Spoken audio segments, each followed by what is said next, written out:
Well, good morning.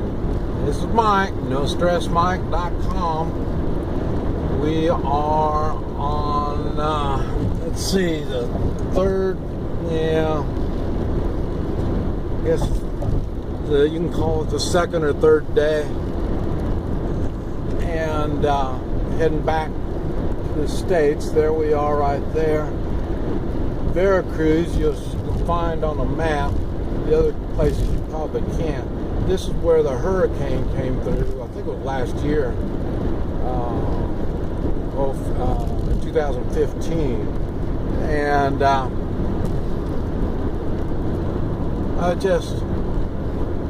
wanted to talk to you a little bit about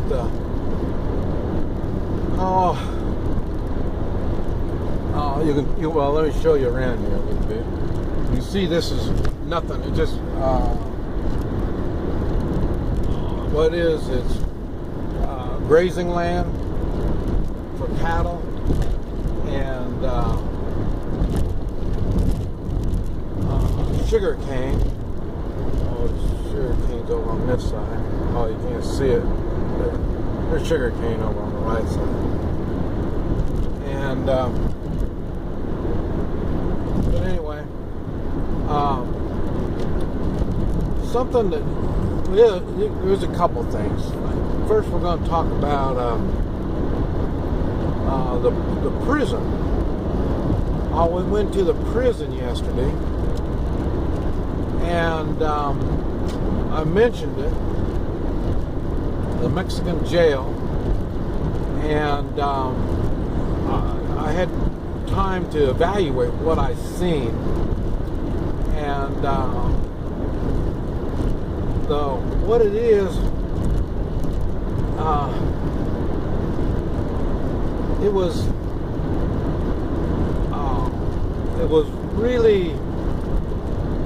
was neat that you could see they had a separation from the hardcore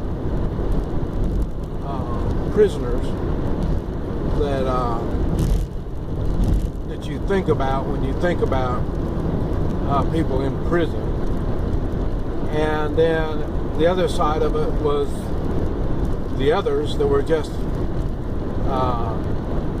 men in there putting their time in. And it was neat.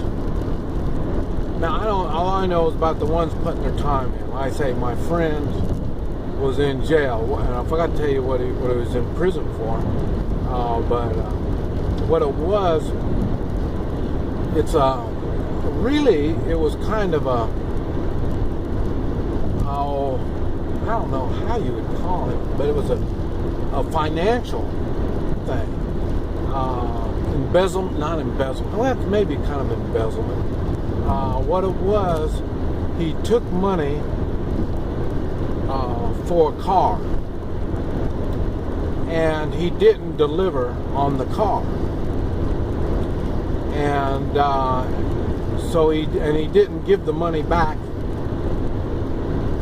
to the person, so he ended up going to jail.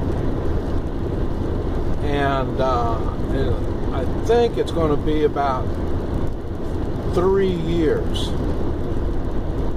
And I saw him about a year ago, and he was in the hospital by Mexico City, and he was in some prison by Mexico City also. And now where I was at was in southern Mexico. Now the thing is,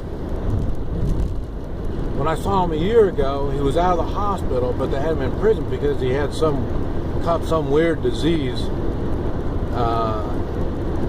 in the prison.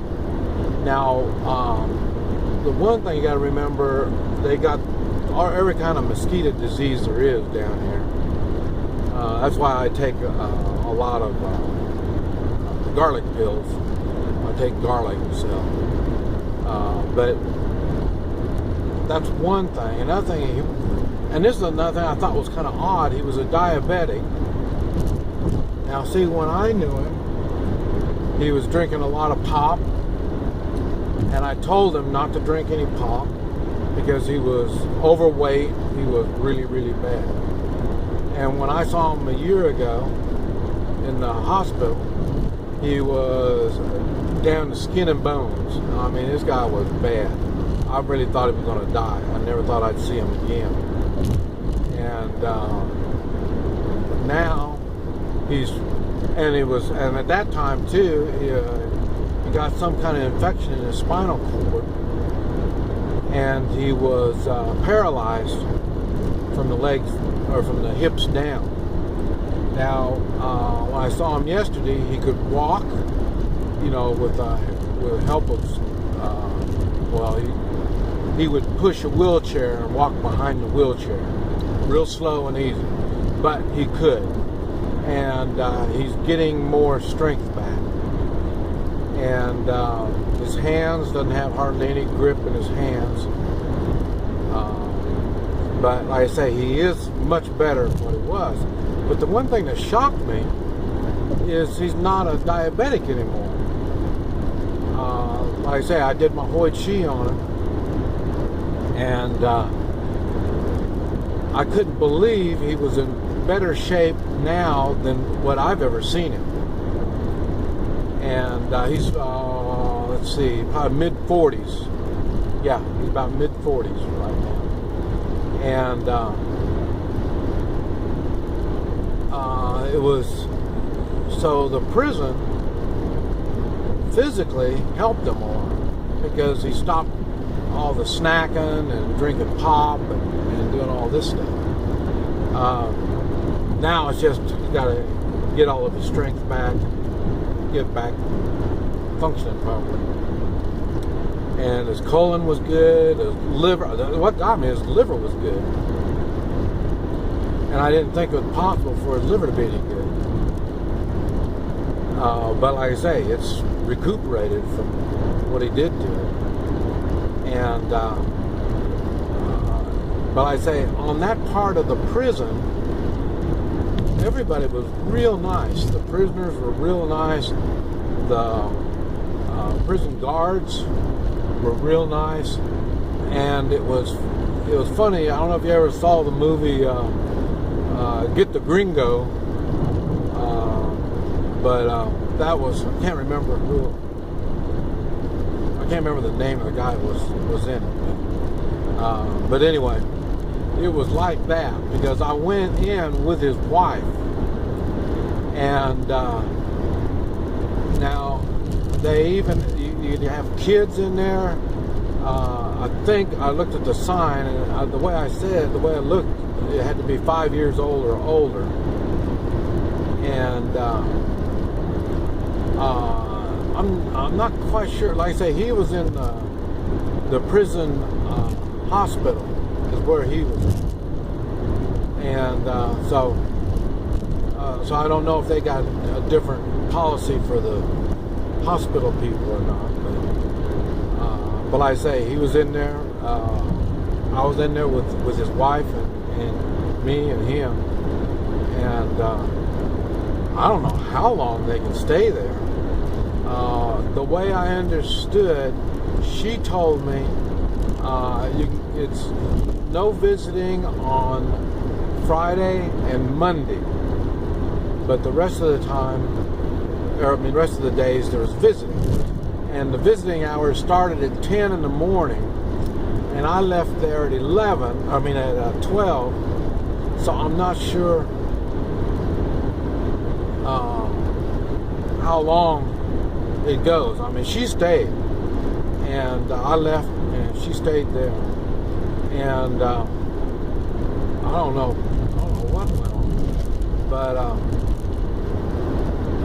but it was really interesting. They patted me down going in, and I made sure I didn't take anything at all in there. I took my tool, my adjusting tool that I use for the Hoi Chi, and I did him, and there was somebody else that was in the hospital part. I don't know what he was doing in there. He could move, he could do things. I did him, and the guard. I got more work lined up with the guards, and the one that I forgot whether the warden, yeah, the prison warden. I got work lined up with all of them. So, and I knew that. That's one reason why I really don't have that much fear about going to prison, because of my Hoi Chi work. I take away pain, and everybody's got pain. Well, not everybody, a lot of people got pain, and I knew even if in prison I would have work. So, and like I say, that's the main problem. I've got enemies in Guatemala because of the circumstances I'm in down there. But even them, they even have a problem with me, because now they hate me so bad that they live with their pain, even though I can help them with their pain. But the problem is their friends and their family. I work on their friends and families and their bodyguards. So they're limited on what they can do to me. They have to think real hard before they do anything. So, and it'd be the same in the prison. And I thought that, but like I say, it was funny. But when I went in there, you know, that's what they say. They found my tool. What is that for? And then I'm trying to explain, and all I talk about is dolor, pain, and that's it. I got work. So that's what I talk about on learning skills. You have to learn skills. Okay. But anyway, that was the prison, and but I say it's not the worst thing is that I could see being there is now I'm older and I'm much more calm and stuff like that. When I was younger, I wouldn't like the idea of being inside so much. They can go outside, you know, and it was a big prison, so they got a lot of places outside to do things. So, but I say, for me, as I'm older, I can handle it, and so it wouldn't be so bad. But I say, it's I'm sure there's more that I didn't see, but like I say, it was interesting how it. But I say it wasn't a high security prison or anything. And like I say, the troublemakers in the prison, they had a separate place for them, and they're the ones that they really. I'm sure they had it much more rough over there. But like I say, if you're just going to put your time in, easy to get along with.